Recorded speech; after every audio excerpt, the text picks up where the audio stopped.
Sir, shall we start, sir? It is Yeah, okay. yeah. Yes, I am ready. Okay, okay, sir. Yes, sir. Very good evening to all present here. So, on the occasion of this National Space Day and along with Agathiam, so we are organizing our today's session with our Dr. Dr. S. Pandian, sir, who is like a professor for practice at IIT Madras currently, and he is also like a former director at Sriharikota and also like in IPRC, ISRO. So before we hand over to Shankari Madam, Balamurugan sir want to give some opening remarks. Sir, can give. Yes, thank you, Gokul sir. So, I am privileged to welcome sir, Dr. Pandian sir for this session. So, Agathiam Trust is a organization which started during the COVID, and we just wanted to have science and technology to the last mile connectivity to all the students. So, right now, as a celebration to the World Space Day. So we just conducting these classes, sir. So today, this is the class which should ensure that the scientific innovations would be passed on to the last mile, means it's the students community. So where all these stalwarts would be passing on the information, the technical knowledge to the other societies, sir. And today, in this day, like lunar eclipse and other things which is going around us, it would give an insight of what the technology is going to have an impact on the other areas. So thank you so much for giving your time to share your thought process, sir. I welcome you, sir. Thank you so much. Yes, sir. Madam, it is over to Shankari Madam. Yes, sir. Yes, sir. Thank you, Gokul, sir. Good evening, my beloved students, respected teachers, and distinguished guests. It's my great honor to welcome you all to this very special online session by Agathiam Trust on launch vehicle from local to the global. We are indeed privileged to have us today an eminent scientist, leader, and more than a teacher, Dr. S. Pandian, sir, former director of Satish Dhawan Space Center, Sriharikota Range, ISRO. Dr. Pandian sir's journey with ISRO began in the year 1984 at the Vikram Sarabhai Space Center, and over the years he has held several key positions: Associate Director, Projects at VSSC, Director of ISRO Propulsion Complex, and Director of SDSC SHAR. He has also served as professor at Vikram Sarabhai, distinguished professor at ISRO, and currently continues to inspiring minds like you people as the visiting professor at the IIT Madras and adjunct professor at BIT Ranchi. He has played a vital role in the aerodynamic design, mission design, and trajectory design of India's most important launch vehicles, such as ASLV, PSLV, GSLV Mk3, and the re-entry modules and reusable launch vehicles as well. Under his leadership, PSLV missions, including the record-breaking 104 satellites launch, as well as the interplanetary missions like Chandrayaan 1, Chandrayaan 2, and Mangalyaan, saw remarkable success. Dr. Pandian sir spearheaded the design and commissioning of India's state-of-art hypersonic wind tunnel, only one of three of its kind in the world, a milestone achievement in aerospace research. As the director of SDSC Sriharikota Range, he oversaw successful missions like PSLV 42C, 42C, 46, GSLV Mk2F11, and GSLV Mk3D2, and contributed immensely to Chandrayaan 2 by leading the realization integration of solid, cryogenic, and earth storable propellant stages. His outstanding contributions have been recognized with numerous prestigious awards, including the ISRO Merit Award, ISRO Performance Excellence Award, National Aeronautical Prize, Eminent Engineer Award, Lifetime Achievement Award, and Eminent Alumni Awards from both IISc and MIT Chennai. He is also a fellow and member of many esteemed national and international scientific bodies, and we're truly fortunate to have such a visionary with us great today to guide our students on the journey of launch vehicles from their humble beginning to their global recognition. Students, let us give him a very warm virtual welcome to Dr. S. Pandian, sir. And we are very great to have you, sir. And over to you.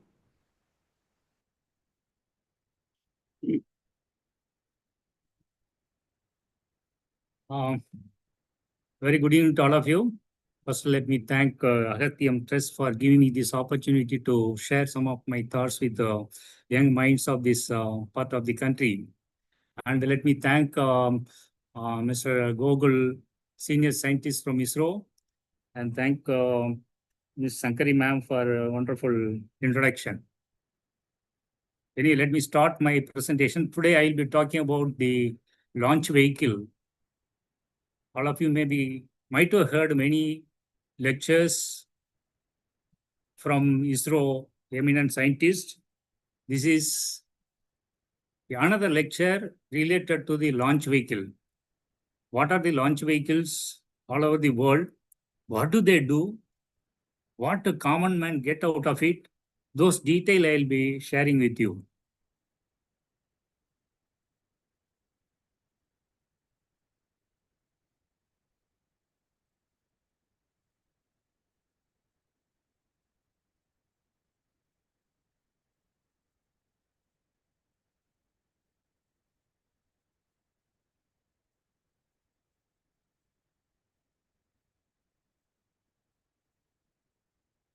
Hope all of you are able to see the PowerPoint presentation.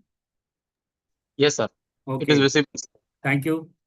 So I'll be talking about the launch vehicle global scenario. What India has done it, what elsewhere people are doing, what these startup nowadays startups and the private agencies are doing, what kind of rocket they are developing, which is helping the common man. Now, if you look at this, the only couple of countries in the world have the capability to design, test, and build the launch vehicle and launch it. So what you can see here is the middle where the rocket feature is there. You can see the year-wise 1950 to 2020. What are the countries contributed to this endeavor? You can see in 1980s, we started our launch vehicle, started with the SLV-3. And you can see the left side, as early as 1957, Soviet Union started its own rockets. And recently joined by South Korea in 2022. So these are all the broad spectrum of the countries which are designing, building, launching their own satellite. And I will be talking something more about only a couple of them, especially India and as well as some of the prominent players in this field. Now, if you look at this government point of view, what is the kind of support we get? As far as India is concerned, we are all depending upon what government asking us to do, what government is funding. You can see the in terms of the $1 billion. You can see how much they are spending. The United States, something like it is 2022, I think something 3 years back picture. Something like $62 billion, whereas India is spending close to $2 billion. This is the kind of money spent on this particular space missions. And you can see the China is spending something like approximately $12 billion. And Russia is spending something like $3.4 billion. This is the various countries' contribution to the space endeavor. With this budget, how people are performing and excelling in their own field. Now, if you look at this, I hope you are able to see the full screen, Google. Hello? Yes, sir. Yes, sir. Yes, sir. Yes, sir. It's visible. So this picture gives the locations, the launch pad globally, where you can see India map, and where the number 11 is where our Sriharikota is located, from where we launch all our satellites, the launch vehicles. And you can see the globally, United States has got approximately 4 launch pads. And you can see the 8, that is the French Guyana, where Ariane Space is launching their own launch vehicle satellites. And China has got 3 launch pads. And you can see all these Russians, they got 3 launch pads. They're all after launch, in our case, the spent stages are falling on ocean, and whereas these people, some of them, they fall on the landmass because they got very low, especially Russians. They got big desert, and they're in the desert part of it, the spent stages are falling. Even China also had some part of the spent stage falling on their own landmass. And this is the total picture where what are all the launch pads located all over the world. Now, if you look at it, ISRO centers, I think this also you might have seen and come across in many occasions. This picture shows in ISRO, in India, where are the locations, the space activities carried out by ISRO. You can see starting from Kanyakumari to up to Kashmir. There are many many launches. I mean, the ISRO centers are there. They are all contributing to different level. Major activities are located somewhere in Bangalore, Trivandrum, Sriharikota, and other places. There are different centers and contributing to different levels. This shows the ISRO centers where they are located. Now, if you look at this, all our ISRO is one place where all the launch vehicle, satellite, launch service systems, ground segments, all are brought under single umbrella. These are all, so we are able to develop, design, and test it, and data seamlessly, hardware seamlessly going from one center to other center for the respective purpose, and they are all getting integrated to Sriharikota and getting launched. So this shows that ISRO is one place where entire space activity, the gamut of space activities are brought under single umbrella. Now you can see that first I would be talking something on Indian space activities. Then we'll go to country-wise, what is their contribution and what are the rockets, what they are doing, what are the capabilities, etc. So coming to Indian space in the beginning, I think this may be a popular picture. All of you, maybe all students might have been familiar with. And you can see in the initial stage, something like around 1962, the Incospar was Incobar formed, and first Soundi rocket was launched from with Tumba, located close to Trivandrum. And sometime in 1963, that rocket is called Niki Apache rocket. And that part of the rocket was carried from the integration facility to the launch pad through cycle. You can see that. In fact, in our place, we carried through the cycle, and the satellites were carried through bullock carts. That is the way we started our launch program in the early 1960s. And actually first rocket made by India, launched from Tumba sometime in 1967, is called Rohini. Rohini, all of you may be knowing, my dear students, Rohini is the brightest star in our galaxy. And Rohini 75 means 75 mm is the diameter of the rocket. So Rohini 300 means 300 mm is the diameter of the rocket. So we have got Rohini 75, Rohini we call RH75, RH200, RH300, 560. There are varieties of series of Soundi rockets. Soundi rockets are mainly very fast accelerating vehicle. Heavier vehicle will be always starts its journey very slowly because of very huge mass. Whereas the Soundi rocket, it is within fraction of seconds, it crosses kilometers. And so we in fact, ISRO so far launched more than 2,000 to 3,000 Soundi rockets, and it enriches the scientific community by providing very essential data in terms of atmospheric behavior. And all of you know that Tumba is located at the magnetic equator, passes through Tumba. And that's why all over the world, people were very keen to get the data and the magnetic equatorial plane, what exactly happening at the different layers of atmosphere. So actually 1969, well after man went to moon, where the man went to space, our ISRO was formed. So that's people should remember. So we started our whole ISRO was formalized and formed in 1969. So with this activity, we went ahead, and now you look at this. This is the kind of space vision Vikram Sarabhai laid down, who is father of the space nation, our space program. You can see the Vikram Sarabhai is. You can see a young boy kind of fellow who is standing there, and around him there is a church from where the whole activity started.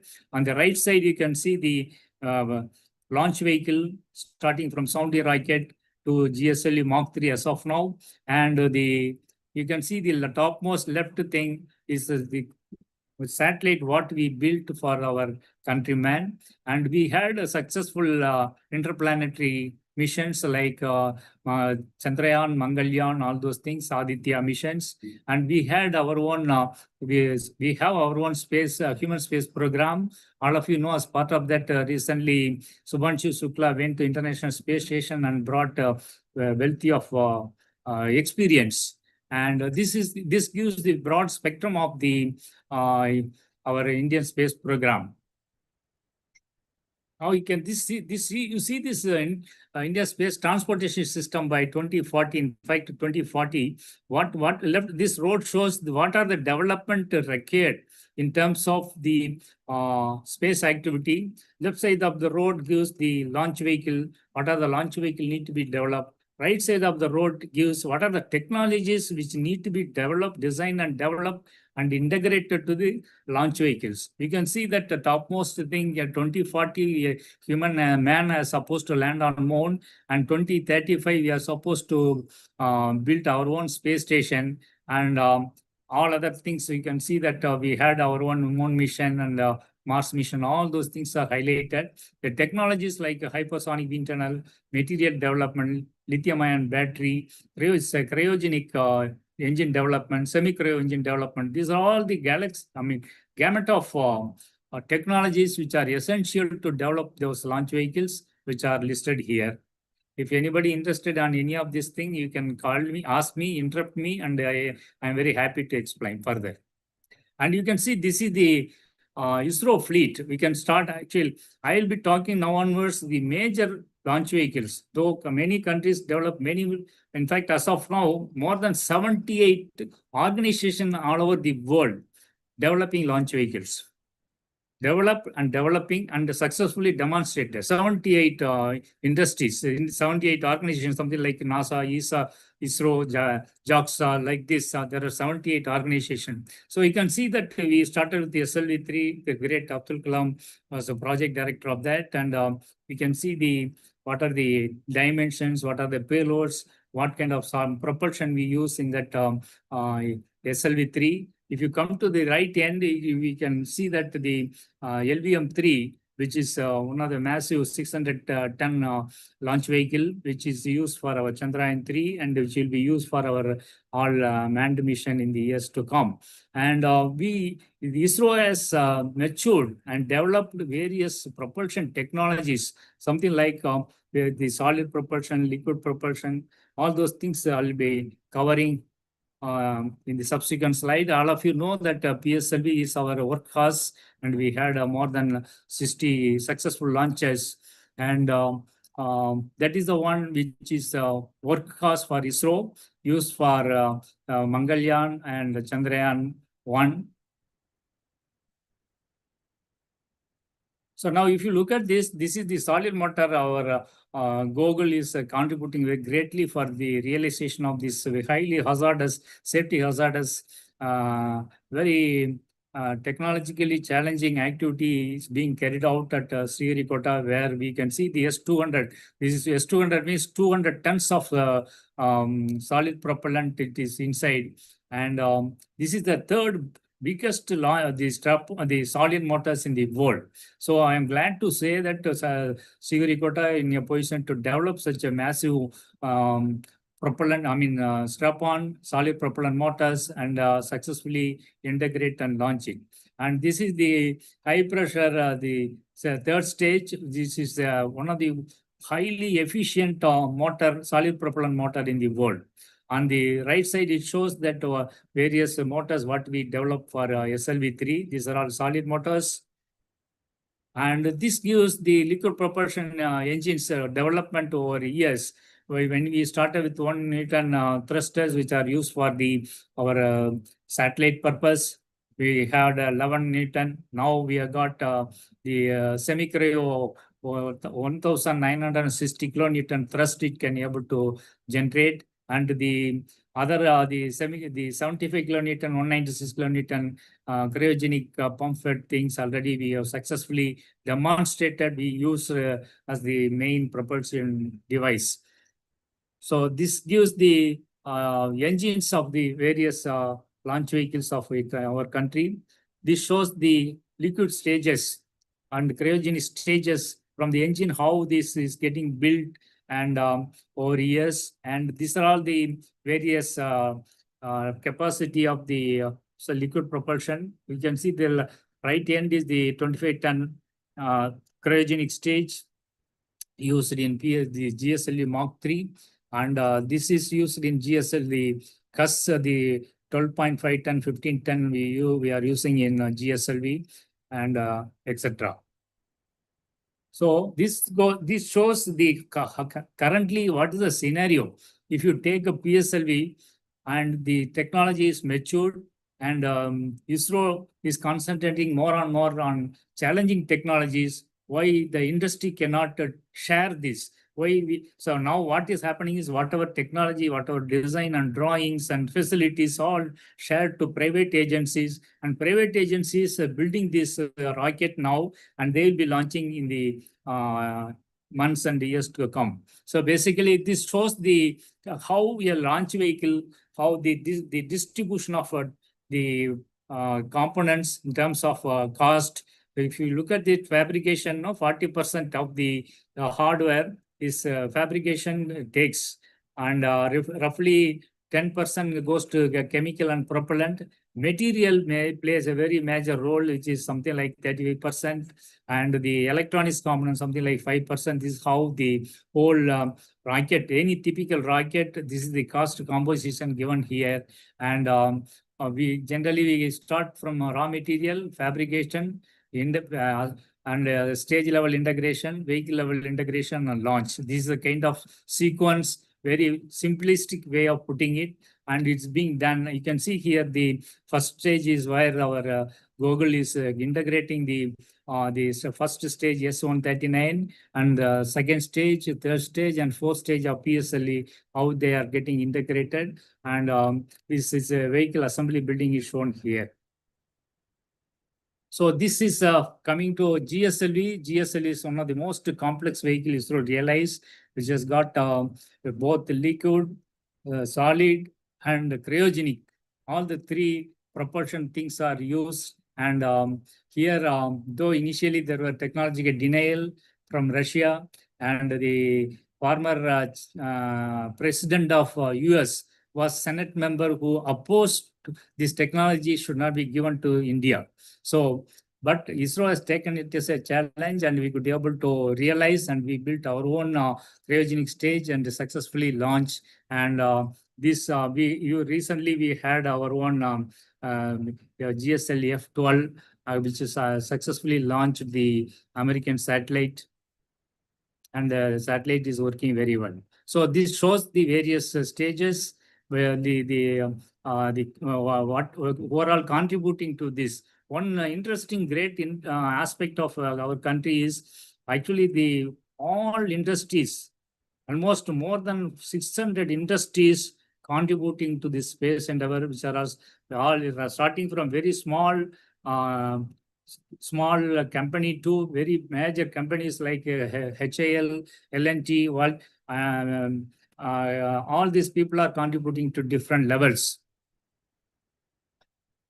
So now just I would like to show that this is one of the historical mission where we could be able to, India has demonstrated 104 satellite, India can be able to launch in a single vehicle and successfully put them in the respective orbit. This is one, I am glad to say that I was the designer for this particular separation, the mission design, where we could be able to locate 104 satellites at various circumferential locations and integrated, and we had a successful launch. and all of them launched, injected into their respective orbit with precision, highly precision orbit, and we ensure that they are not colliding themselves even after a couple of weeks. So that is how the trajectories are designed. So I'm trying to go back and show one particular video.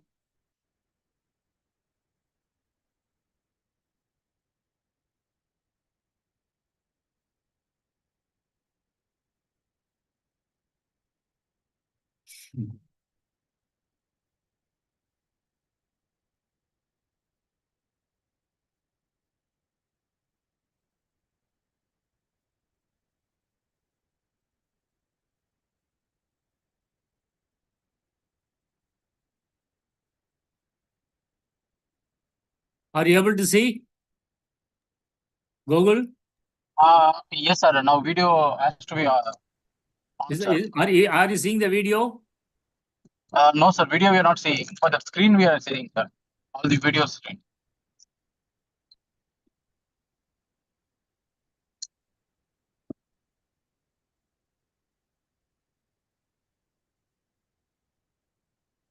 Video now the screening, sir. Yeah. What I'm trying to say here is, whatever you see in the middle is the simulation done, design and simulation done by our team, where the satellites are getting separated, and we arrived at what is the roll rate to be achieved, what orientation it has to be injected. Left side and right side is the actual video taken when the satellites are separating from the PSLV. You can see the right side and left side. The left side, you can see the satellites are looking dark because it is in the shadow of the sun. On the right side, you can see they are looking bright and which is facing the sun. In fact, all the 104 satellites, that time that was the history generated by India. And subsequently, now Elon Musk launched 150 satellites. So what I wanted to say is India has got expertise in dealing this kind of complex problem. We could be able to demonstrate successfully and completed the activities.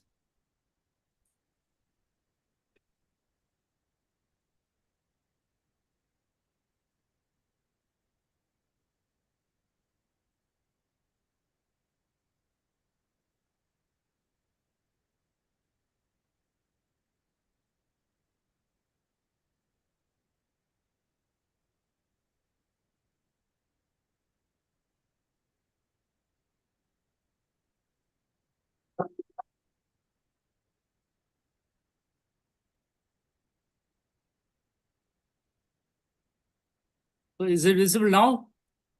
Visible, sir. Yeah, this is, I think I will not spend more time on this. Actually, I have taken some of the historical mission. This is a PSLV, which was used for Chandrayaan-1 mission. And all of you know that we could be able to put this at the required orbit, and subsequently earthbound orbits were managed and finally captured at the moon. And you know that it's all landed. We could be able to put the moon impact probe on the earth, on the moon, and we could be able to get very interesting scientific information, that presence of water molecule on moon. And that was even though there were lot of effort for over decades, and our effort yielded very positive results. So we could be able to achieve using the PSLV.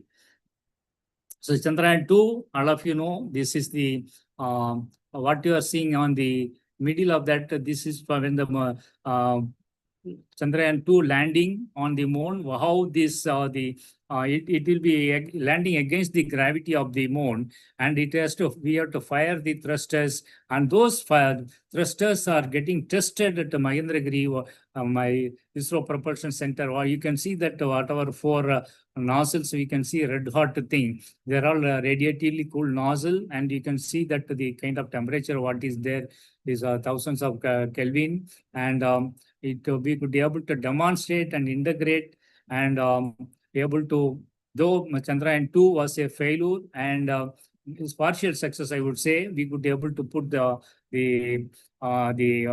orbiter on the required orbit. Lander had some problem in landing it smoothly, and we could be able to get Chandrayaan-2 is the one I used to taste, and Chandrayaan-2 is a teacher, Chandrayaan-3 is a student.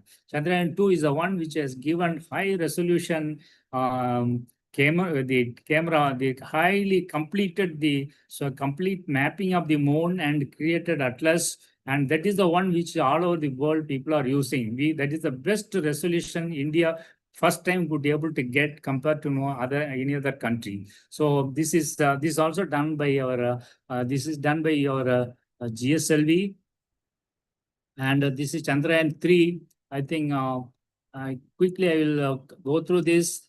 And Chandrayaan-3 is, all of you know, is a success story. India first landed on the southern polar region of the moon, and we could be able to get very, very valuable data.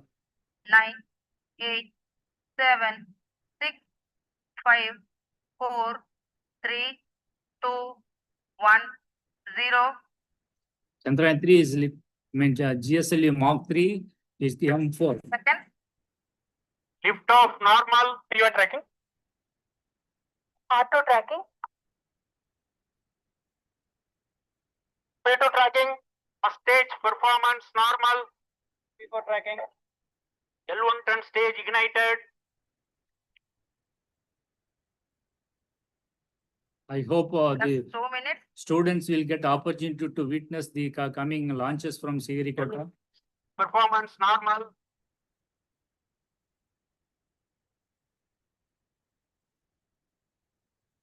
Stages are separated. You can see there are two white spots which are all Guidance initiated. so now this is 200 S200 separation. You can see the rocket used not only for thrusting, rockets are used for separating also. So you can see, yeah, they are all the separation rockets. Now the payload fairing got separated, and now the satellite is getting separated from the launch vehicle. So this is how the events are happening.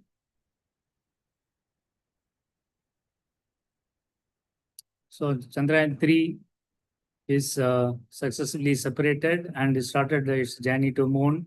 And other part of it, I think you people might have heard many times. I'm not dwelling on that. Let me go to next. Now it is another story is the PSLV. Once again, it was used for the Mangalyaan. All of you know that first time we could be able to successfully capture it on the Mars, and we could be able to carry out the, like, you know, when very important data, like you know that when any bus is going in a village road, you can see a lot of dirt behind that. Like that in Martian atmosphere, even if you put a small stone, that dust is going kilometers apart because of the gravity, and such valuable information we could be able to derive using our own payloads, and that is done successfully by PSLV. And all of you know that this is very highly economical, and I think you can see this the much less than whatever the even Bollywood movie costs.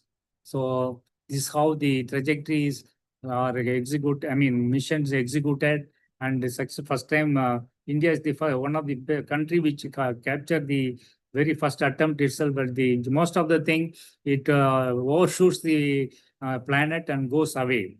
And India could be able to successfully capture the Martian orbit and completely carry out the successfully thing. Here, one of the important thing point to be noted here is, actually, you know that if we leave our scooter in our house after a month, if you start it will not start.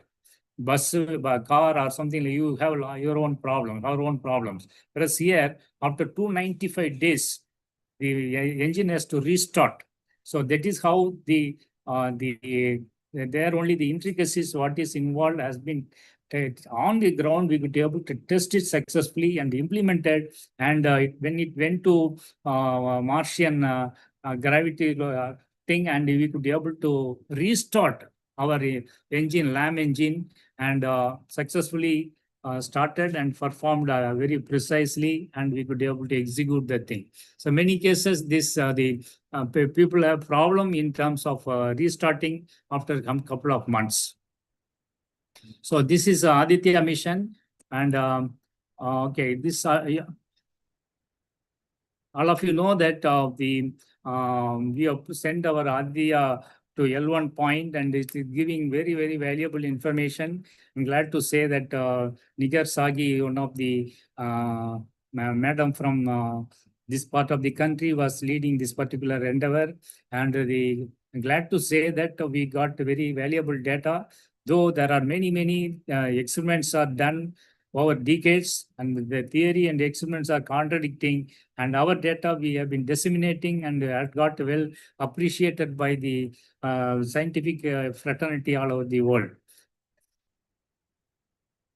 So this is what GSLE Mark III, which we will be using for our Gaganyaan mission. I'm sure the people, the students who are sitting here will get an opportunity to travel to space in the years to come. And this how the various activities of the spacesuit, what is shown here is the one which Gaganath will wear. And this how this the whatever we are seeing, inside this only Gaganath will be sitting. This is crew module is called the service module, which will be sitting at the top of the GSLE Mark III. And the hectic activities are going all over the ISRO centers. And soon we'll be going for unmanned mission of the GSLE, Gagan, the GSLE Mark III mission with crew modules, crew escape system, all those things. Only crew will not be there, but we are putting Vayu Mitra, which is a robotic system, which will be acting as a Gaganath and perform all the experiments. After deriving the data, and this is how the two Gaganaths will be sitting inside the crew module. And the right side, what you are seeing is, are you able to see my cursor, Google? Yes, sir. Yes, sir. Yeah. So very nice. Okay, this is what the where the Gaganaths will be there. This is what you are seeing at the top is called crew escape system. In the case of any eventuality, in case of any fault in any of the systems, the hundreds of parameters are continuously monitored, and threshold levels and the bounds are well defined, and the onboard computer will keep monitoring what is happening. Whenever there is any exigency, this crew escape system will fire itself and separate from the main rocket, and it will go on land safely and bring the Gaganath safely. So this is how our GSLE Mark III, which is getting converted into the vehicle to carry for our Gaganaths. So this is how the mission will look like. It will be launched from Sriharikota. After 16 minutes, it will reach the orbit.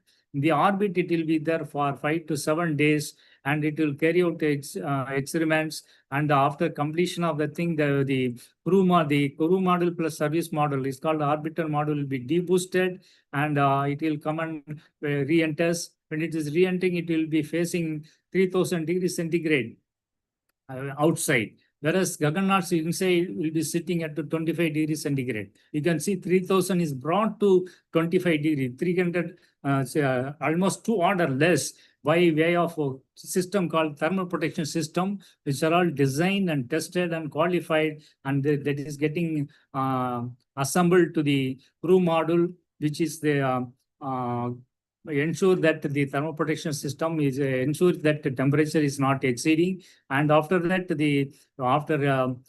basically when it is entering into the atmosphere, it is coming at almost 7 to 8 kilometers per second. And when it is enters into the atmosphere, the whole of the kinetic energy is getting translated into the thermal energy, and thermal management is done through thermal protection system.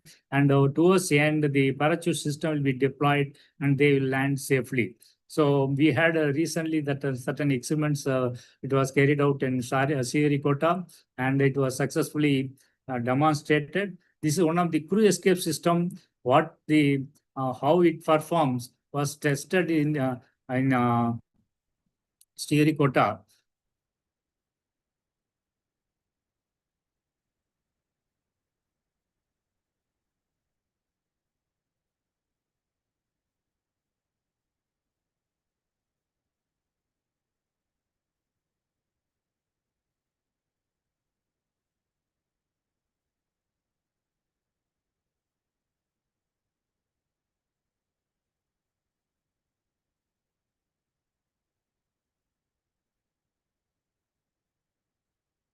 Are you able to see? Yes, Hello? sir. Yeah. We So are able to this see, is sir. here very more than half a dozen rockets are here assembled in this particular thing. There are called a special type of rockets which has got very low action time and very high burning time. So these rockets are meant to take away the crew system away from the rocket and come and land it safely. This is one such experiment. So it's called pad abort test. In case on the launch pad any problem is there, how do you handle this? This is what our Google has demonstrated sometime back in Sriharikota and landed safely in the ocean, and the Navy team helped us to bring them safely to the land. So this, whatever you see, the parachute system, which is 32-meter diameter, and that is the one which will be decelerating the whole of the Gaganaut crew module and come and land it safely.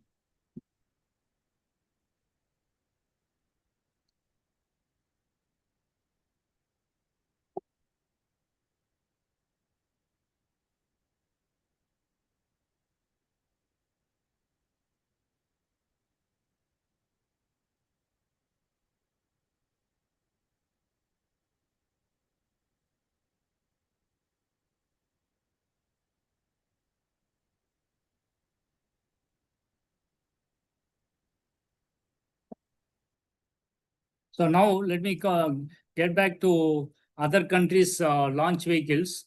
Am I audible, Google? Yes, sir. Audible, sir. Yeah. Audible, sir. So now what you are seeing here is the, say now I am starting now, broadly I have given what is Indian scenario. Now let us look at what elsewhere people have done. And I am starting with the USA. And what you are seeing here, the year-wise, the number of launches. You can see they had a Delta, Atlas, Titan, the Saturn. Saturn is the one which was used for Apollo mission, and Space Shuttle Falcon 9. It shows that how the left side shows the number of launches. The variation is from year-wise.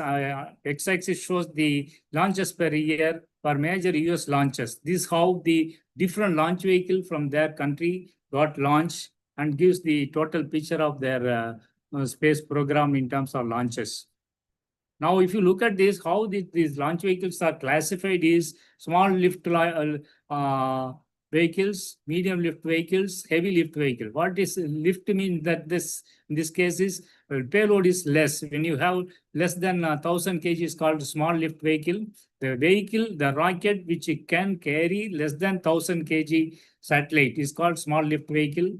The 1,000 to 15,000 kg is called medium lift vehicle, and above 1,510 is called heavy lift vehicle. So this is how the whole all over the world the vehicles are categorized, and this gives the various purpose how the small lift vehicles are where it is used. Generally, it is for a single large satellite or multiple small satellite.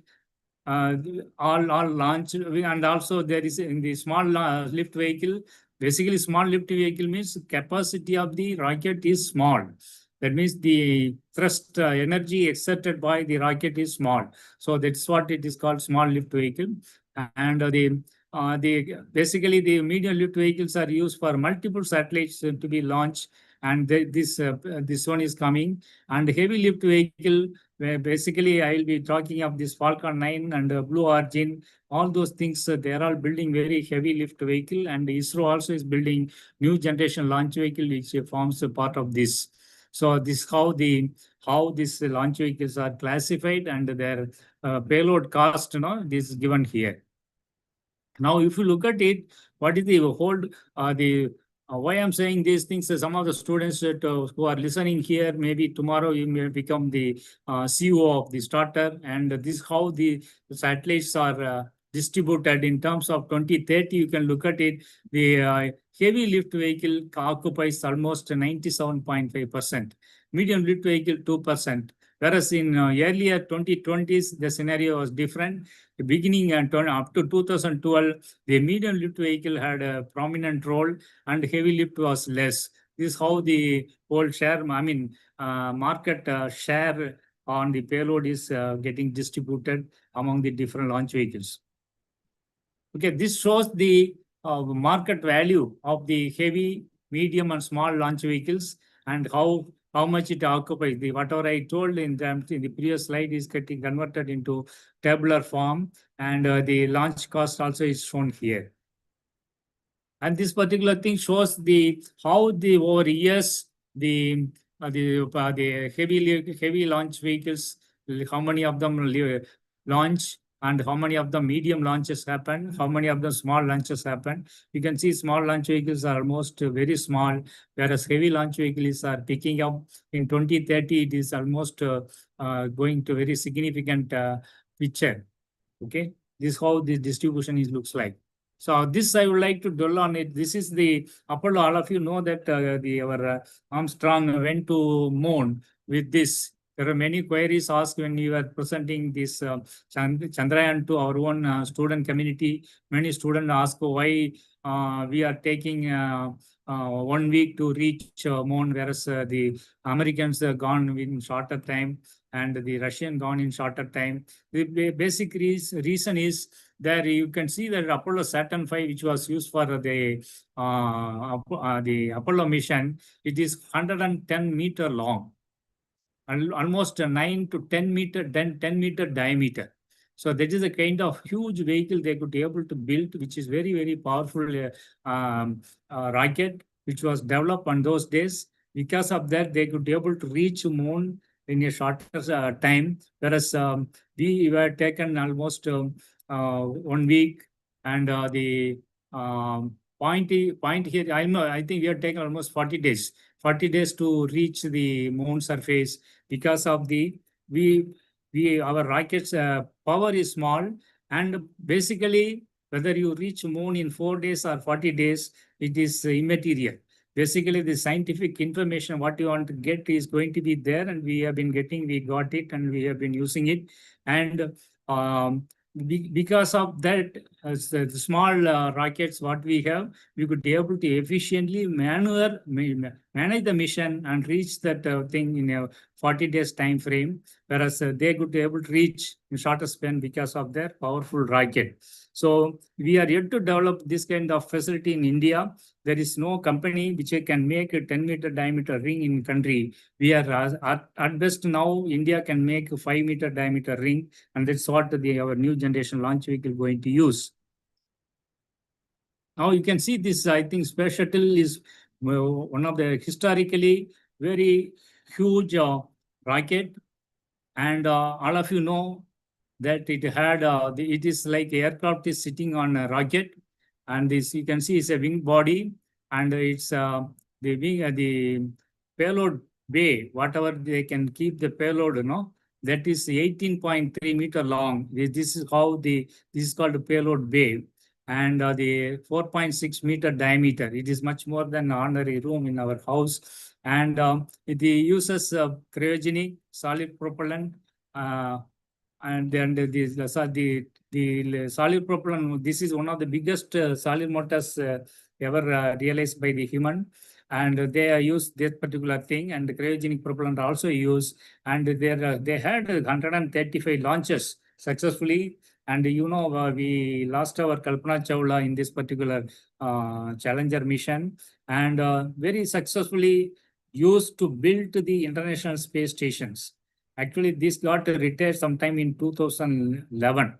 So till that time, it has done wonderful job and highly reliable, and able to build the International Space Station. All the International Space Station, most of the International Space Station, all the scientific structures, scientific equipments are all carried through this. And you can see this one of the highest complex rocket system realized by the human so far. And it has got thousands of tiles, and each are made of according to the shape and size, and fixed to the space shuttle to take care of the re-entry thermal problems. So this particular thing is retired now, and you can see this is what the comparison of Saturn V, which was used for Apollo mission, and Sea Dragon, and the interplanetary transport system. You can see that. Are you able to see the right side block? Interplanetary transport system, whatever you can see these called these.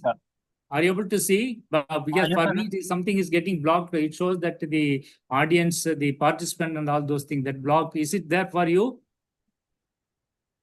It is there, sir. Oh, that means that matter is covered by this, is it? No, right side, I have put two red boxes, one red box and one blue box. Over that, Yes, I am seeing that all the participant icons are seen, which is covering it. Is it? Are you also seeing that, or you are seeing the block? Actual. We are seeing the block, sir. Okay, very nice. Actually, the what you are seeing, the left end is the Saturn V, and the middle one, and actually it was not. This is one of the biggest rocket visualized and in fact designed, but not launched. Basically, it is they wanted to launch, build and launch everything from the ocean. So because of that, they could be able to plan to have 550 tons to low Earth orbit, and they wanted to use LOX kerosene. Unfortunately, due to funding, that was not finally materialized. Now, third one, what you are seeing is called interplanetary transport system. This is the one which is being built by Elon Musk, and basically it is having something like 120 meter tall, 500 tons of mass. It is using 42 Raptor engine, 42 semi-cryo engines are used to carry this the 500 nearly 550 tons to Mars. This is, you know, all of you know that the Elon Musk, highly innovative, great leader, scientist, and he is the person who came out and said that Mars colonization, in case of anything happen on the moon, maybe human should find a place, and he proposed the Mars and the Mars colonization. This is the rocket what we wanted to use, and it can carry roughly 550 tons of loads, payloads to the Mars. So it shows the huge size. This is the, as of now, this is what is being worked out. This is the biggest rocket ever built by the human. That is whatever you are seeing, that the SpaceX world heaviest rocket, which is 5,000 tons mass. And this shows the comparison of the Space Shuttle, Ares, Saturn V, and Ares 5 in terms of the payloads. You can see the whatever is written here, the adjacent to the rocket, whatever number given is the payload in terms of kg. It goes, the Space Shuttle can carry 24 tons, 24.4 tons, because the Space Shuttle itself is acting as a payload. So whereas Ares 5 had 188 tons of payload to the low Earth orbit, and the Saturn V had 118 tons, and this is the maximum payload of the various rockets are shown here. And now let us come to Russian.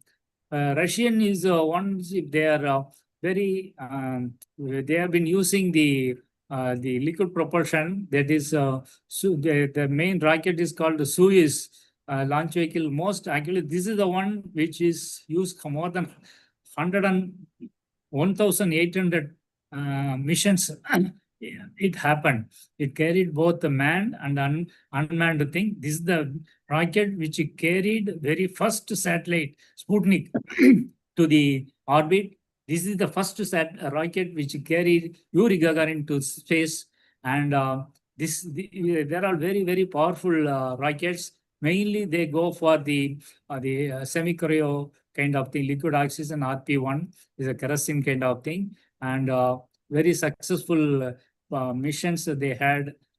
This, whatever you are seeing at the top of the second rocket, is called the crew escape system.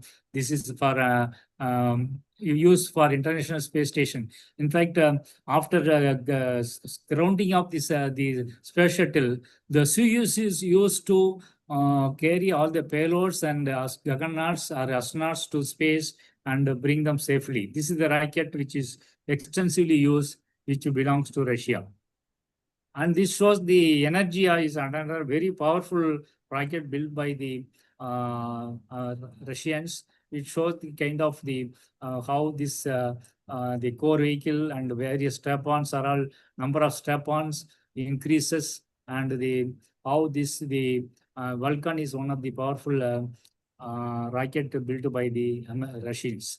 And they also tried a space shuttle is called their space shuttle called Buran, and they had 1 or 2 missions, and they grounded it, assuming that they concluded it is weak. Whatever mission it can be achieved by this can be achieved by the expendable rocket itself. So they successfully get back to expendable rocket and close this particular thing after 1 or 2 flights. Now coming to Chinese, all of you know that they are playing very major role, and they also started with the Long March series. It's called Long March 1, 2, 3, like that. They started, and various versions are introduced. Various augmentation is done by introducing strap-ons and increasing the stage length. And by this process, they call different versions: Long March 1, Long March 2, and whatever you are seeing at the right end is called Long March 5. And now they are developing Long March 9. And Long March 9 is comparable to the one of the biggest rocket what Elon Musk is building, that I will be showing in the subsequent slide. And this is the what the how the this is so far Long March also had 450 launches. And they use initially Long March 1 used nitric acid and UDMH as the propulsion thing. And subsequently, they went for nitrogen tetroxide and UDMH. This is what we too use in our own liquid engines. And Long March 5, they started using cryogenic LOX, liquid hydrogen and LOX combinations, and they could be able to put roughly 25 tons to LEO. And Long March 9 is the heaviest rocket what being built by the Chinese, which can carry 140 tons to LEO. That is being planned by 2030. They are planning to do it. Now the current technology, current trend in the aerospace launch vehicle is, can you recover them back? Can you, because the hardware cost is very huge in the whole of the rocket. Whether, because material, you have seen that the earlier slide, material and the fabrication is a major cost of the launch vehicle, whether you can recover them back. Now, this is the trend all over the world. I am happy to say that even our own startup, our ISRO also is planning to recover. There are experiments are being carried out to see how we can recover our own rockets. And this by 2030, they want to partially recover. Partially means the first stage will be recovered. The second stage recovery is a bit difficult because it is going to very high altitude, and the orbital velocity it reaches. Bringing them back will be a problem. But now I'm happy to say that all over the world, the trend is reuse, recover and reuse. This is what the mantra being followed all over the world too, because now competition is becoming very big, and if you want to be in the business, you have to be cheaper. So you have to offer services at a cheaper rate. How do you offer cheaper rate? Recovery. Because if you recover the rocket and reuse it, the cost will come down drastically. And this is what how the Japanese launch vehicles are looking like. And you can see the left end, the height of the rockets. It goes as high as 30 meters. It is, I would say that the Japanese are doing not as intensive as India or Russia or US, and they have their own space programs, and they have their own capability. And this is what they also went for the cryogenic propulsion system.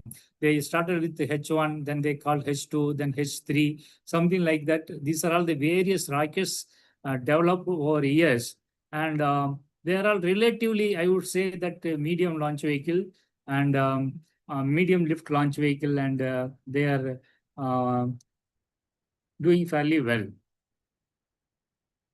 So this is a European launch vehicle. You know that there are so many countries in Europe, and they are all formed a consortium called ESA, like ISRO. They formed a ESA, European Space Agency. And there you can see the variety of rockets of different sizes, varying from the 20 meter, 30 meter to 60 meter. And you can see the right end shows the Vega, and the left end shows the Ariane 6. Ariane, the very first one what is shown is the Ariane 6 is a futuristic thing being developed, and that can carry something like 22 ton satellite into low Earth orbit. That is being developed. Ariane 5 is their workhorse, and the Vega is also another series of rockets they develop. And Vega and the Ariane 5 are the things are being used. Somehow now in the recent time, ESA is not doing well in the rocketry, and the market is being captured by India and Elon Musk, of course, Russia. So the Ariane 5 is operational. Ariane 6 is the future generation launch vehicle. Actually, here the various countries, if you see, like whatever our Google is doing, all solid propellant and liquid propellant stage is integrating. There, what they do is in Germany they do something, the UK they do something like that. To finally they take all the thing to French Guiana and launch it from there. Different countries are doing different systems, and all of them getting integrated at French Guiana, and they do the launch from there. So this shows the what the top row shows the whatever vehicle, heavy lift launch vehicle, what is already working or flown. The bottom one shows the planned one. We can see the left end, our one new generation, new GSLV, new generation launch vehicle is also there, which is this is internationally they captured our thing. And the right end is the Starship program, which is the biggest thing which will be used for our developed by the SpaceX. So this shows the variety of heavy lift vehicle what is being planned by different countries. Now onwards, I will be showing the comparisons. Now you can see this kind of comparison in terms of size. Left hand shows the height of the rocket in terms of meters. You can see the German, USSR, and in fact, in this particular thing, our Indian picture is not there. India is also built a roughly 54 meter height, and our new generation launch vehicle will be something like around 90 meter height thing will be there. And it shows the relative sizes of different launch vehicle. Ariane, ESA, Ariane 5, and the Delta heavy lift thing, and the Starship is the heaviest and biggest launch vehicle ever made by the human. So this shows the how these competitions are I won't say competition, how individual countries are gearing up. You can see the two heroes here, the Starship versus Long March 9. Long March 9 is expected to be in the loop, expected to be operation by 2030, being built by China. And this is the SpaceX Starship program, which you can see the entirely different sizes. In fact, here the Starship program is recovering both stages. That means he, in fact, not only recovering, he comes and land on the launch pad itself, so that with the least time we can take off from the same launch pad in shortest possible time. And the Chinese are planning to recover only partially, and that is in the development stage. India also is developing. We are also trying to, we are yet to enter into the recovery of our own stages, and we are on the experimental stage. And this shows how this SpaceX tripled their number of launches in the last 2 years. You can see 21, 22, 23. And the various blocks are shown. We can see where our India is somewhere here. And the SpaceX, you can see how many launches he successfully completed. Yes, he's highly innovative. And you know that he had a lot of setbacks and failures. But the failure, in fact, you know that in history of launch vehicle, failure was celebrated by Elon Musk because he said, we are learning from the failure. So that is a statement he made. And he could have affordability is there with Elon Musk. Because of this space program is only one part of his business compared to Tesla and other thing. And this shows how the space arena completely dominated by the private agencies called SpaceX And of course, China also is picking up the Roscosmos. Basically it is Russians thing, and the all other put together, we are still far away from the SpaceX thing. So this is the recovery what I wanted to convey. Please tell me if I want to stop, I can stop anywhere, anytime, please. So this is the, I will pass on this quickly, how this the stage is getting recovered. And some of you might have seen the video where this landing on the barge and landing on the land and landing on the launch pad. This is how the mission is planned and maneuvered and completed the activities. And this is what our own GSLV wanted to recover it. And the recovery systems, various systems are being planned and being developed, and we had successfully recovered a sounding rocket from the Tumba. Some 1 year back, we carried out the test and we got it safely. Okay, this is how the way forward in 2047, the kind of launch vehicle what we wanted to develop, and the various satellite and interplanetary missions are shown here. And this is the reusable launch vehicle we have successfully demonstrated. And this is one of the air breathing technology. Only three countries able to demonstrate this technology. We could be able to successfully demonstrate the supersonic combustion. This is called a air breathing rocket. Generally, rocket doesn't breathe. Aircraft, it breathes. Aircraft takes the air from the atmosphere and burn it and generate the thrust. Whereas rocket carries both fuel and oxidizer. Oxygen also in the form of oxidizer and use. Now the recent technology is whether can you use, as long as the rocket inside the atmosphere, can you use the atmospheric air as a part of oxygen. To this, ISRO has demonstrated supersonic combustion. Combustion means, all of you know that the combustion means fuel and oxidizer mixing, and combustion is taking place even our two-wheeler, four-wheeler, all those things. Those combustion is taking place at a very low speed.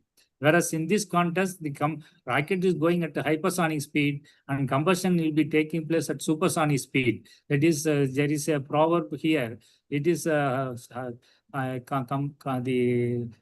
supersonic combustion is equivalent to holding a candle in a hurricane. So that is the kind of thing, that kind of technology we could be able to demonstrate successfully. We had 2 flights, both of them were successful.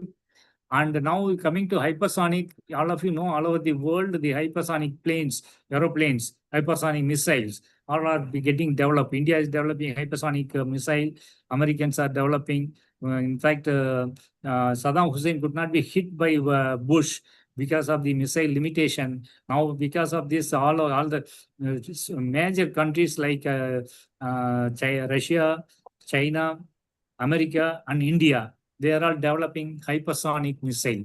What is hypersonic? You can see this. You can see the Delhi temperature, or you can say Chennai temperature. Chennai doesn't touches 45. Delhi temperature 45.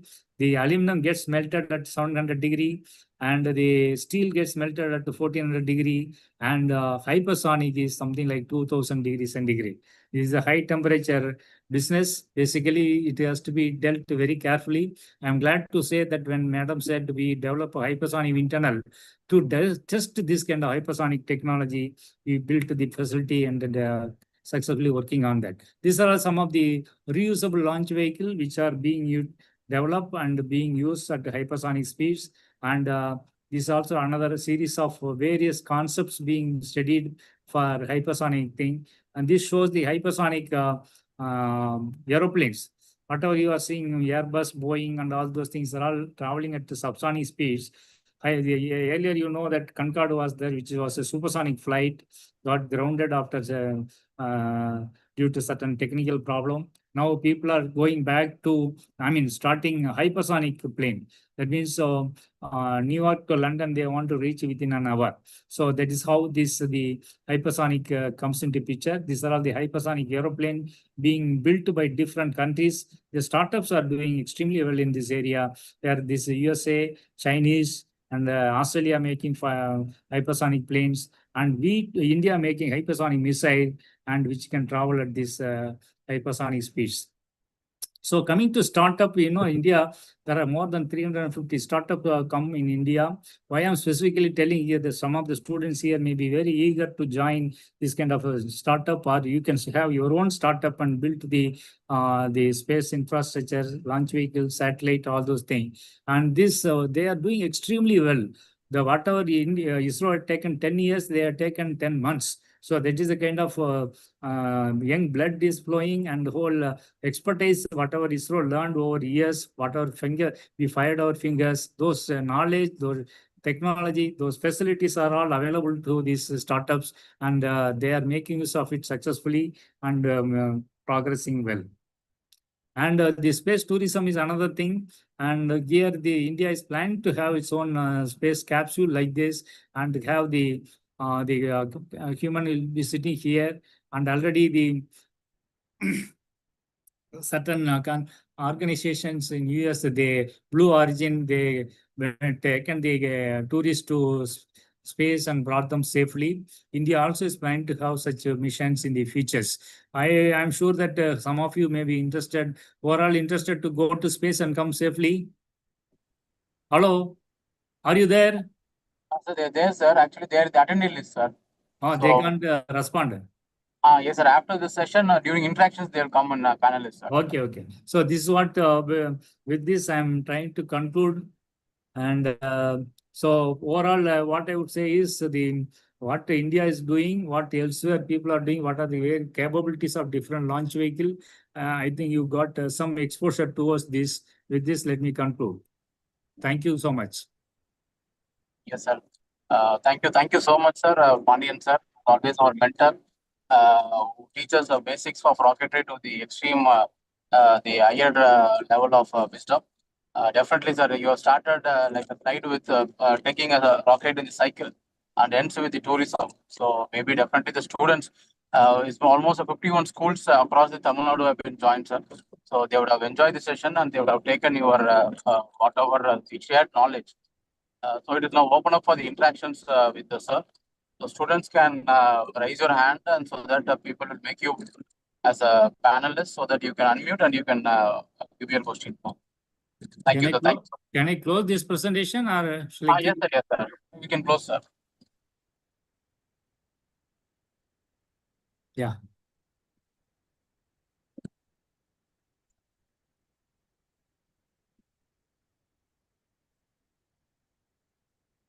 Any queries?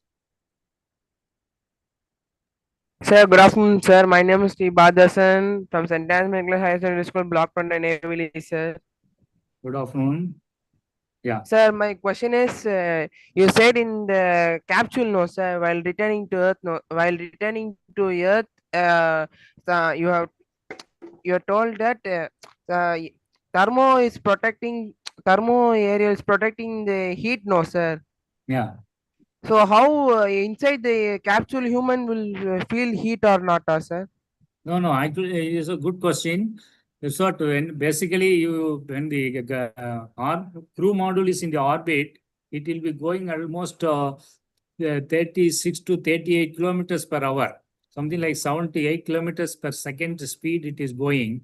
When it is re-entering, what is happening is whatever the kinetic energy, all of you might have studied in your physics, that when the velocity is more, kinetic energy is more.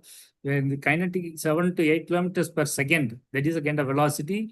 When it is entering into the upper atmosphere, the whole kinetic energy converted into thermal energy. It is applying a brake kind of thing through hypersonic mechanism. When it is happening, when during the re-entry, the whole of the body, from forward portion of the body, will be having something like 3000 Kelvin. And basically what is happening is this 3000 Kelvin, we have to, no material can withstand, the human cannot withstand. So we call thermal protection system is a specialized material, carbon, it could be carbon phenolic and silica types. These are all different materials being used. It is almost 1 inch thickness, something like 25 mm thickness thermal protection system. Tiles will be are designed and tested to withstand this kind of temperature. Those are all bonded to the crew module at the on the all around the crew module, and that fellow will take the heat. It will not transfer the heat from 3000 at the back wall of the forward end of the tiles will have 3000. Back wall of the tile will have something like the 30 degrees centigrade. So you know that inside the crews will be sitting in an air conditioned humidity environmental controlled conditions. You will be having something like 25 to 30 degrees centigrade inside. So that means 3000 Kelvin temperature brought to 25 degrees centigrade within this 1 inch thermal protection system. That is the thermal protection tiles. All people are using this. That is why that crews are protected from this harsh environment. Hope I answered your question. Yes, sir. Thank you, sir. And for hypersonic, what material they're using, sir? This what the heat, the thermal protection system. Okay, see, sir. The whatever, for example, the whatever we are going to fly, you will be using carbon phenolic. The carbon phenolic will be used at the forward end where the temperature is more. When you go slightly downstream, the temperature will be less. There we will be using silica tiles like that. This kind of material will be used, which will not melt. Whereas titanium or the steel, all those things will get melted. I have shown the temperature at which Yes, sir. different material getting melted now. Yes, So sir. the thermal protection system are the one which will not melt at those temperatures. They ensure that the temperature required temperature is met. Okay, sir. Thank you, sir. Okay, come. Sir, myself, Kalai Selvan from Velamal Vidyashram School, sir. While you're teaching about Chandra,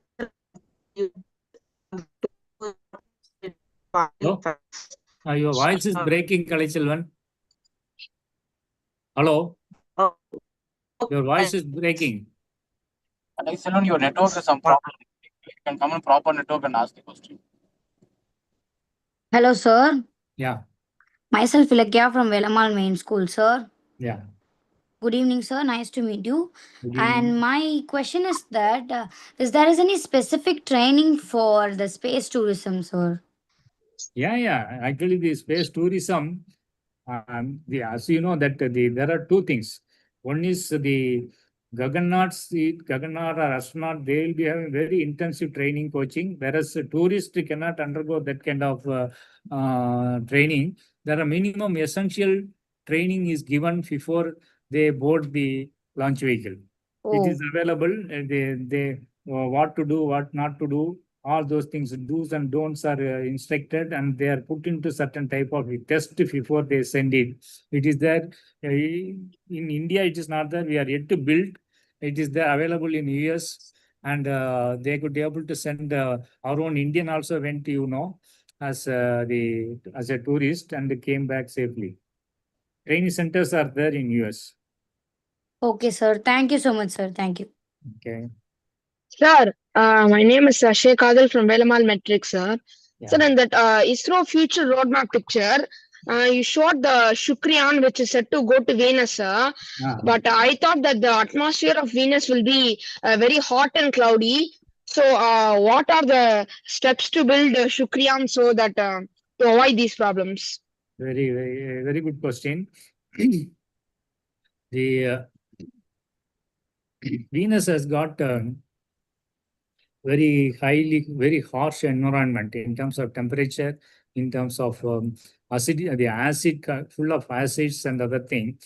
We will not be going and landing in the very first count on that. So we will be hovering somewhere like at the condition at which the material and the instrument can withstand that kind of environment.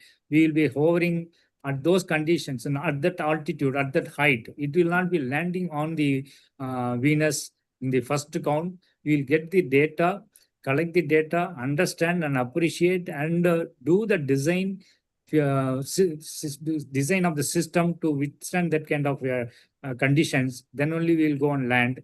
First, actually, all the countries are attempting to be stationed at something like some and thousands of kilometers away from the Venus and carry out experiments and collect the data. That is what being done. But the pressure and the temperature is so high, it will no system will withstand. Now we have to design the system to withstand that kind of conditions. Until that, we will be going to orbit of the around the Venus and collect the data. Sir, will it be an orbiter in the atmosphere or will it be hovering near the surface?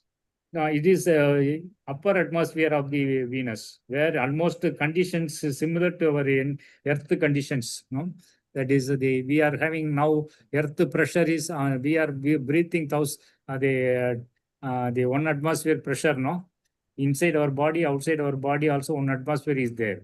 That is the 760 millimeter of mercury, we say, or the 100 kilopascal is the pressure what is prevailing in 1 atmosphere. So we will be positioning, or all over the world, people are trying to position it at the conditions where the pressure and temperatures are somewhat similar to Earth. It will not be. It will be within the Venus atmosphere only, but not close to the surface. Okay, sir. Thank you so much, sir. Doubt cleared.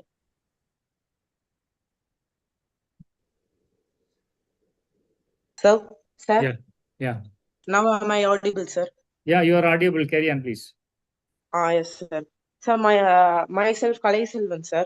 I am having one doubt, sir. You said that Chandrayaan-2 is not a failure; it is partially success, sir, because it gave a complete mapping on moon and it created an atlas on moon. But before that itself, by NASA on April 1990, Hubble telescope is launched. No, sir. Why that Hubble telescope is not gave a complete mapping of moon? Why particularly Chandrayaan-2 you are saying? No, Hubble telescope is not specifically to moon. It is all for the various planets away from the thing, and it was covering more on the stars and other thing, birth and depth of the stars, all those things. It's not specifically focused. Even then, even at a certain point of time, it might have taken photographs of the moon, but it is far away. It is not see like you are going with a very high resolution and close to the moon surface. Another Hubble telescope is far away from the moon surface, and that resolution is not as good as what the resolution what we got. Hubble telescope is one of the objective is moon, not specific to moon. So that way it is covering various activities in and around the whole galaxy. Yes, sir. Thank you, sir. Okay. Sir, my name is Shrivita, class 8 from Amrita Vidyalayam, Kanyakumari, sir. Sir, can satellites protect themselves if meteorites attack them? Actually, it's a very good question. It cannot protect as of now. So if it comes and hits, it will destroy the satellite, or some of the meteorites, or it will penetrate. Even if you recall International Space Station, our the robotic arm, what is used for the spacewalk built by Canadian, that was pierced through by meteorites. So small meteorite was through that. So now the technology being developed. So how do we protect such a surface, satellite surface or International Space Station surface? Such a, you see, those things are all coming at 40,000 kilometers per hour, something like 10 kilometers per second. So when such a small particle, even small particle comes, there is no material in the world or human able to build so far to withstand that kind of impact. And so now all over the world, different, I mean, the spacefaring countries are developing such a material. I'm glad to say in VSSC building facility, suppose if it comes and hits at this speed, how do you protect your satellite? What kind of material to be used? That is being studied in the research stage all over the world. As of now, if common hits, its life will be over. Yes. Sir, can a satellite repair itself if it has minor damage? Pardon? can a satellite repair itself if it has a minor damage? Yeah, it's all being attempted. It depends on the type of failure, where it is being built. Satellite means we have to provide such robotic arms, and the such repairing mechanism has to be carried. Satellite per se, it is sort of many hardwares, many packages are there. One has to carry such a robotic system. When such accidents are there, if it is pierced through solar panel, assume that solar panel got pierced through by meteorites, and you have to provide a robotic system and go and repair it. So as of now, the satellite is such a small thing, whereas it can be done in International Space Station, which is like International Space Station is something like football size, whereas your satellite is smaller than your room.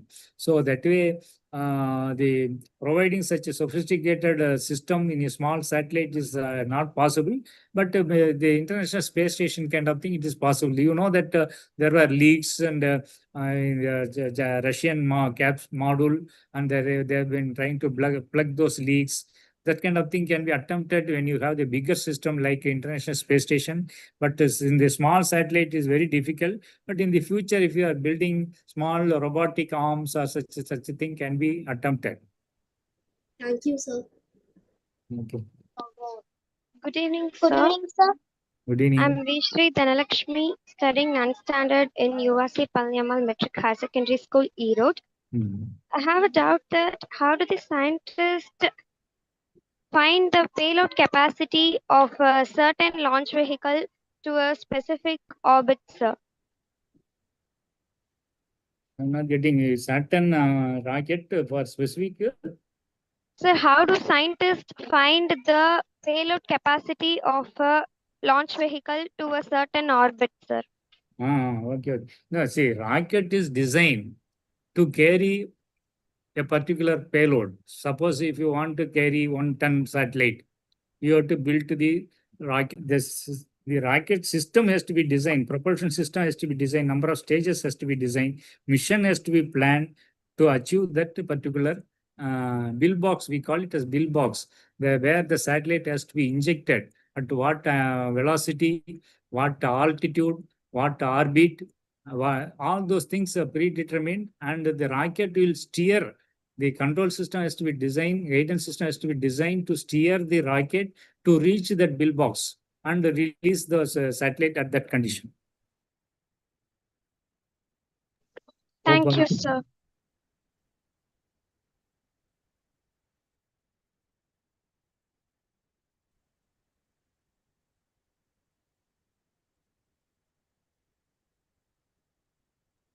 Any other question?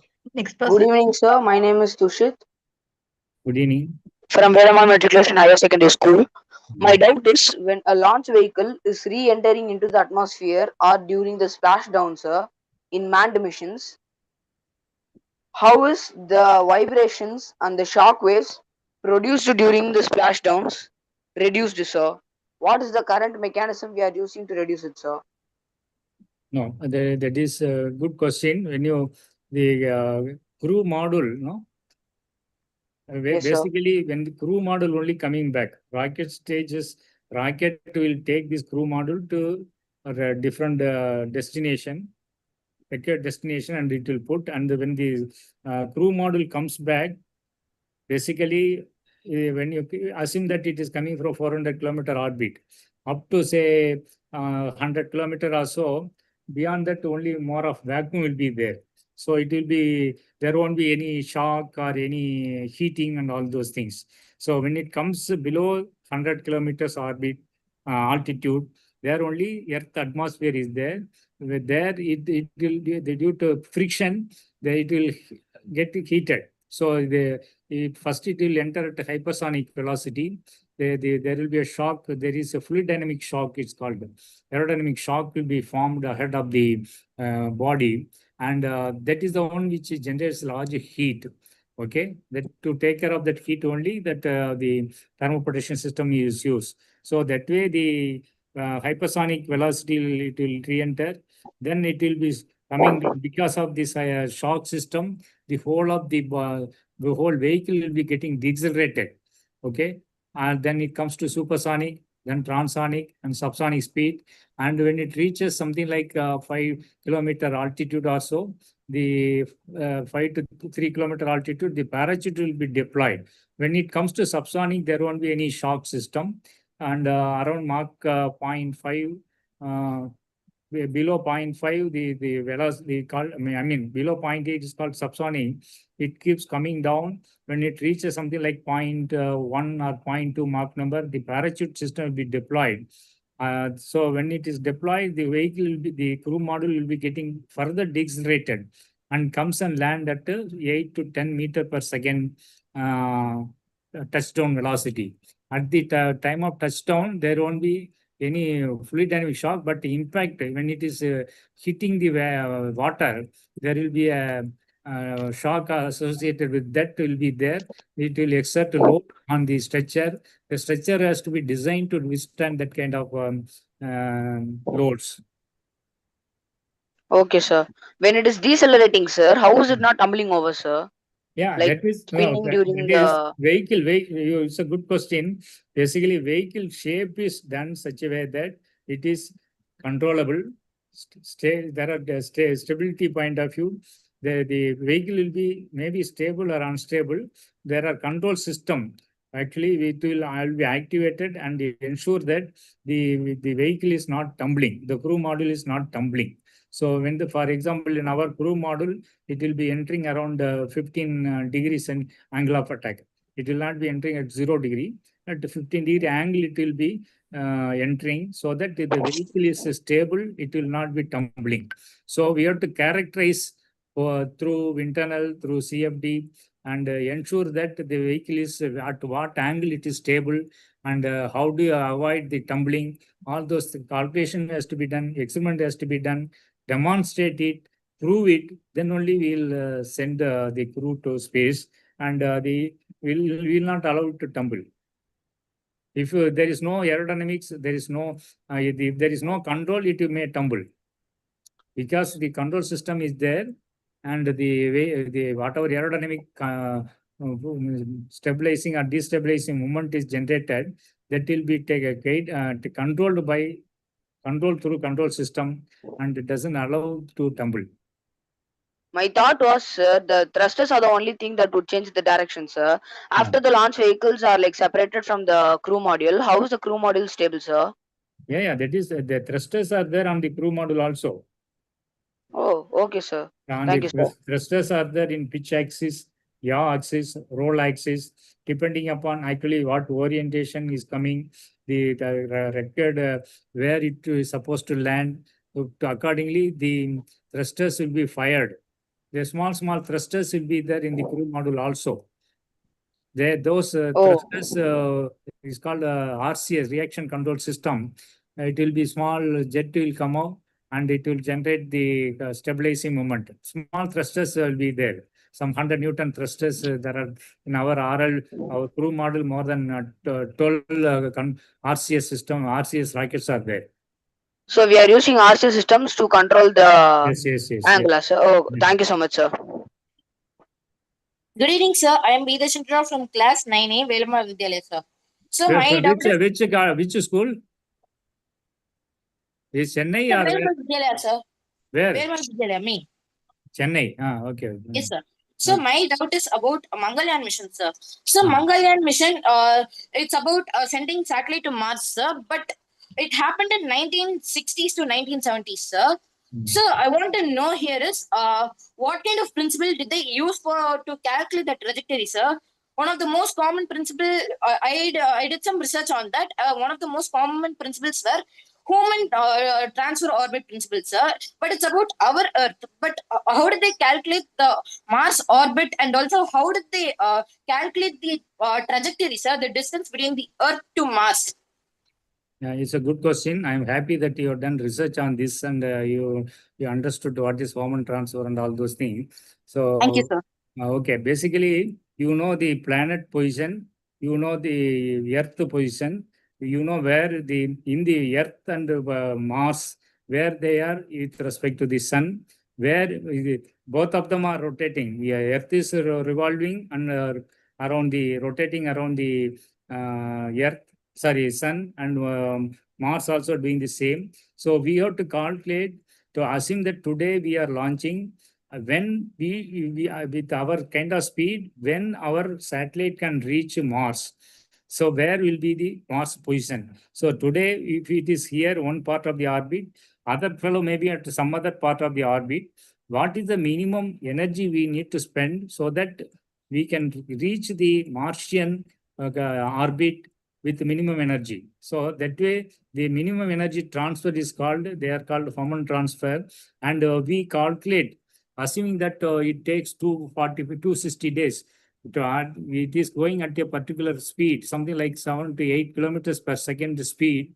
And it at that rate, it takes 295 days or 270 days. We have to calculate what would be our mass position. That way we have to exert energy, orient the orbit such a way that it is captured at the planet Mars. That is what is happening. What is very important is at every instant it collects the information where it is, there is the guidance system where it is with respect to every second. That information is transferred to the onboard computer as well as to the ground. The team will be computing it, and when it close to the Martian orbit, it has to be captured at the Martian thing. It should not go and hit the Mars, or it should not escape from the Mars. At the appropriate time, the velocity, what is the velocity, what is the orientation, what location it is there, those things are all computed continuously, getting updated, and fire the retro rockets such a way that it is captured at the correct locations and put into the Martian orbit. So there are set of equations are available. So one point is at every instant where they are, what speed at which, what orientation at which it is going, that need to be computed every instant. Is a huge calculations are involved, and every minute by minute the command will be given, and it will be maneuvered such a way that it is not escaping from the Martian gravity. Yes, sir. Thank you, sir. Good evening, sir. Good evening. Good evening, sir. My name is Ananta Padmanabhan from Jawahar Higher Secondary School, CBSE. Sir, during ascent, all rockets, whether Ariane, Falcon, or GSLV, encounter max Q, the point of maximum dynamical pressure. Scientifically, now, how do engineers calculate and optimize structure margins and max Q without making the vehicle unnecessarily heavy? Yeah, it is all a very good question. Basically, I'm glad that you people are asking a very excellent question. Let me appreciate it. Shows that your interest and knowledge and appreciation of the problem. Basically, if you launch from the ground, Earth, so any rocket will take off at from zero velocity. It will cross subsonic. At that time, the atmosphere will be very dense, and then it will go to transonic, then supersonic, hypersonic, like that. As the altitude increases, the speed will increase. But at hypersonic, the load will be less for ascent vehicle. So at somewhere in the around the supersonic region, the dynamic pressure will be high, and we have to calculate for our rocket when it is traveling at this speed, considering the density of the atmosphere, considering the velocity of the rocket, at what velocity and density combination you get the maximum dynamic pressure. It will be all appropriately calculated. We do the wind tunnel testing. We compute through computational fluid dynamics, compute the aerodynamics, what is the load coming on the launch vehicle at the various part of it, and the plenty of wind tunnel tests are done. And wind tunnel means is basically is a device which simulates the kind of environment what is prevailing when the launch vehicle pierces through the atmosphere. So when the vehicle is pierced through the atmosphere is stationary, rocket is going, it is experiencing the loads. Whereas in wind tunnel, we keep the model stationary and allow the air to go at different speeds. So we measure the loads measure the temperatures, measure the pressures at the various points of the rocket, and calculate the load. And those loads will be used for structural design. You cannot put a very bulky structure and carry rocket. So that way the highly optimized structure will be designed, and those loads are computed based on the internal and the computational fluid dynamics. Sir. Yeah. Good evening, sir.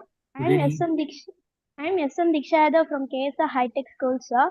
Sir, I have a doubt that we know that the space centers are located away from the mainland, sir. While how China and other countries have their space center in the mainland, sir? No, actually, it is always safer to have the on the seashore. Most of the launch pad, if you see whatever I have shown, most of them are located on the seashore. But those who are not having seashore, and they have the desert. Desert also, the sea, why we are choosing sea, there won't be not population, only ships may be going. We always give the notum and make sure that the ships are not moving. Not moving in the trajectory. Whereas in the desert also, people will not be there. The China and Russia, they do launch from their own land mass, but the spend stage fall on the desert. They got huge desert. So that way there is, since no human population there, whether it is falling in sea or in desert, both are same. So that is what, wherever that facilities are there, wherever the seashores are there, people use seashore. Where even you take America, America is having seashore and land. They use seashore. We are also having land and seashore. We use the seashore because from the seashore, the spent stage will fall in sea, not on the land mass. Okay, sir. Thank you, sir. Good evening, sir. I am Nirmanya P. from Srimati Sundaravali Memorial School, New Perambuttur, Chennai. And I have a doubt regarding the heavy launch vehicles, sir. You said that the heavy launch vehicles will predominate the number of launches in the future, right, sir? But the space debris will pose a problem for really large satellites, sir. How is that possible to increase the heavy launch vehicles? No, heavy launch, actually, it's a good question. Basically, the debris now all over the world, people monitor before we launch the satellite. Okay, is there any debris coming? Launch the campaign, they start and find out any debris moving or coming in the trajectory of our rocket, trajectory of our satellite. So they will find out, and based on that, suppose if, for example, when we went for Chandrayaan 3, there one big Chinese rocket stage was coming. So we did the analysis that rocket stage is coming at what orbit, what speed. Now our rocket goes at what orbit, what inclination, what speed, will it come and hit? Those calculations are done a priori, and if there is a probability of hitting and we delay the launch, actually the 1 or 2 minutes we delay the launch so that the debris will cross our trajectory and we will be safe. Not only India, all the countries all over the world, spacefaring countries, they do this space debris campaign. And actually what is happening is any rocket body, any satellite put into the orbit, immediately one number will be given for that orbit. Like jail, one fellow goes, he will be given a number. Like that, here the any rocket or spacecraft goes into the space, numbering will be given, and there is a system that that as per number, say 100. Assume that you are naming that object as 100. That object 100, at every minute it is monitored, and its coordinate system, its speed is called two-line element. It's all monitored and it is available in the internet. You can also see that the message is available. So we have to do the check what are all the debris coming, what are the probability of hitting our satellite, our launch vehicle. We have to do the calculations and ensure that delay the launch vehicle, postpone the launch, and make sure that those debris are not hitting. So those calculations are all done.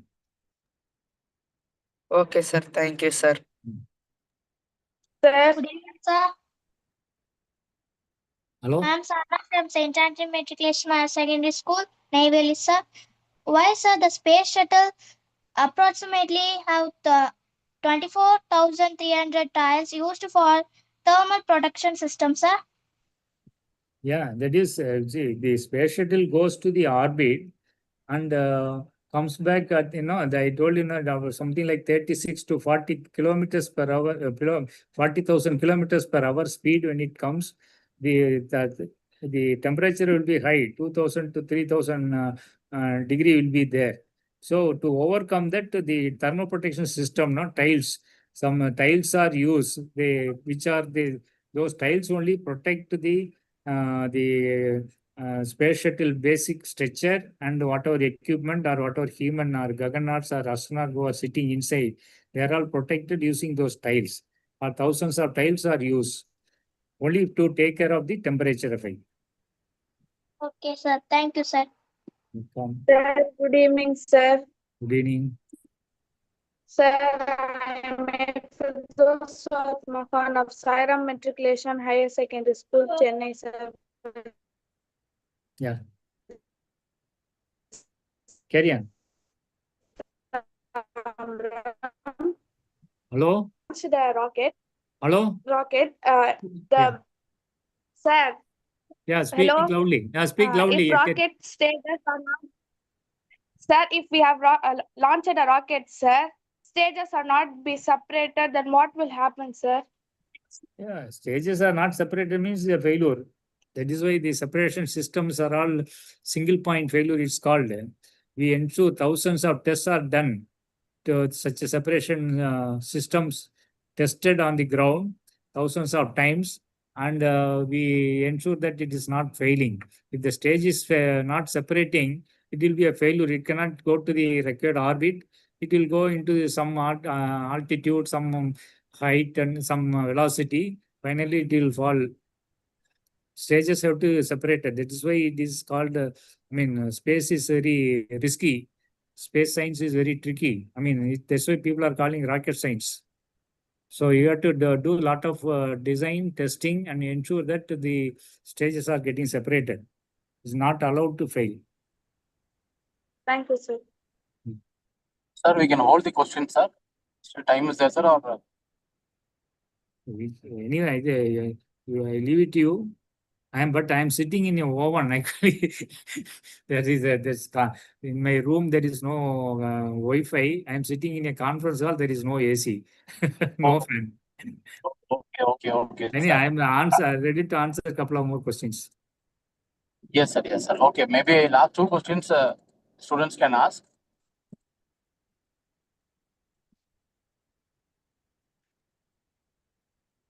Students, anybody has questions?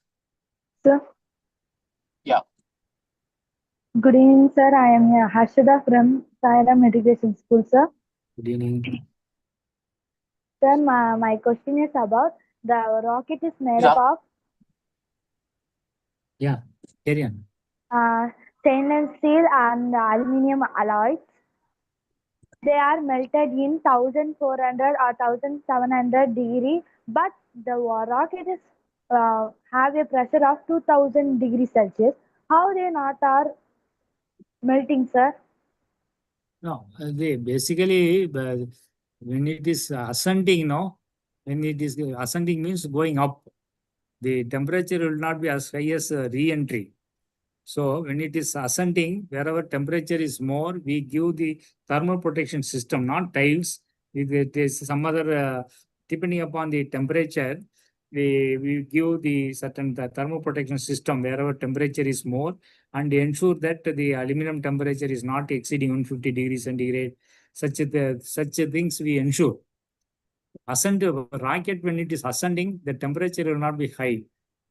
But wherever temperature is exceeding the material limit, we protect the material by giving thermal protection system called PC10, PMC13. Some place we provide cork. Such things thermal protection system there also it is used. It's not as severe as re-entry. Yeah. The question is, what the rocket will follow the orbit, sir? Hello? Please repeat. How the rocket will follow the orbit, sir? Follow the orbit. Yes, sir. Yeah, it is the vehicle is designed, controlled. Okay. Now you are riding a cycle, no? You know, if Yes, there is sir. traffic is coming, you go left or right, or you take a turn when you go turn towards your school, towards your home.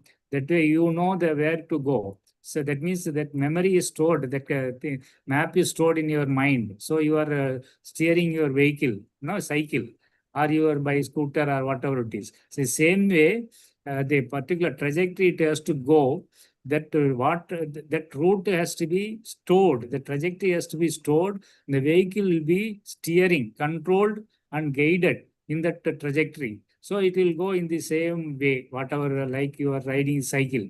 Same way, the rocket also will follow. That is basically there is a guidance system and control system will ensure the trajectory or path of the rocket in the desired trajectory path done through the guidance and Thank you, control. sir. Yes. Will be last final questions.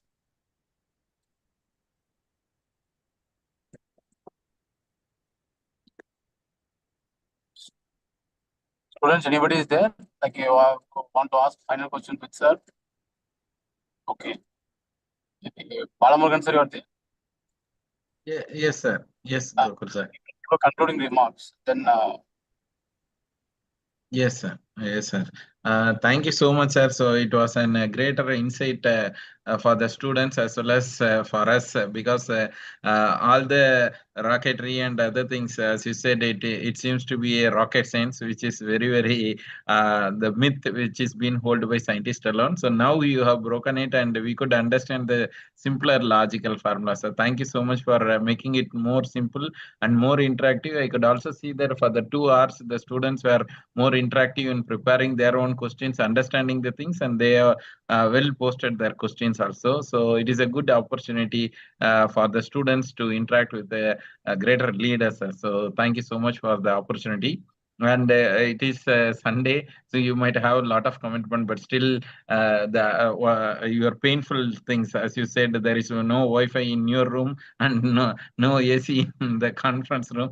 So we could understand, sir. Thank you so much for the pain you have taken strenuous effect in making the event more successful, sir. Thank you so much, sir. Thank you. Thank you, Okay, Gokul, sir. let me also thank for the opportunity. I am so happy that I could be able to clarify the young minds' doubts. I really appreciate the kind of question what they ask. Seems to be they are all fully knowledgeable and fully following the media, following the lecture very nicely, and the questions are very deep and very interesting question. I hope I could be able to convince them and answer them satisfactorily. I'm happy that I could be able to interact with the young minds, and let me congratulate all the students. Let me congratulate Agathiar Trust for taking this kind of innovative effort to mold the younger generation.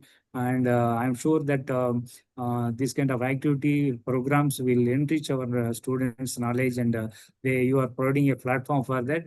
Let me thank you once again. All the best. Yes, sir. Thank you, sir. Thank you so much, sir. Thank you, sir. Thank you so much, sir. Thanks for joining. Maybe 2 hours. You made this session wonderful, sir, with all the people. Oh, it's because of the Google only. No, sir. Thank you. We are just spreading the wisdom, sir. Your experience is huge. At least like a few percentage of knowledge is shared to the students. Definitely, few students may join in ISRO, and they also will put their effort for developing our nations. Okay. Thank you. All the best. See you. Thank you, sir. Thank you so much, sir.